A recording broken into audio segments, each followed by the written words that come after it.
So ఇది usual గా ఏంటంటే మనకి ఏదైనా కార్పొరేట్ కాలేజీలు కార్పొరేట్ ఆఫీసులు ఉన్నాయి, సాఫ్ట్వేర్ కంపెనీలు ఉన్నాయి అంటే ఒక టైఅప్స్ అనేవి ఉంటాయి, ఒక మ్యూచువల్ బెనిఫిట్ అనేది కనిపిస్తూ ఉంటుంది అందులో. అండ్ వన్ మోర్ థింగ్, ఇప్పుడు హెల్త్ కేర్ అనేది చాలా ఇంపార్టెంట్ అవుతుంది అవును ఫ్యూచర్ లో.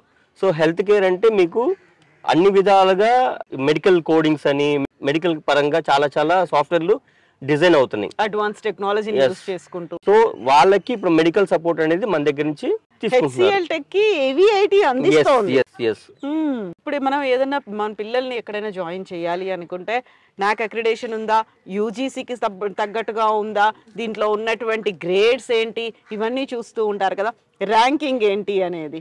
ఏవిఐటి ఎక్కడుంది అందులో? ఏవిఐటి బిలో 100 లో ఉంది. ఓకే, నేషన్ వైడ్ గా ఉన్నటువంటి private college sir engineering 100 to 150 range లో ఉంది అనుకుంటున్నాను. సో ఎగ్జాక్ట్ ఫిగర్ అయితే మనకి ఇంకా తెలియదు. సో నాక్ ఏ అక్రిడేషన్ ఉంది అండ్ యూజీసీ కూడా డీమ్ టు. మనకున్న పాలసీస్ ఏ యూనివర్సిటీస్ లేవు. కిషోర్ గారు, thank you so much. Thank you.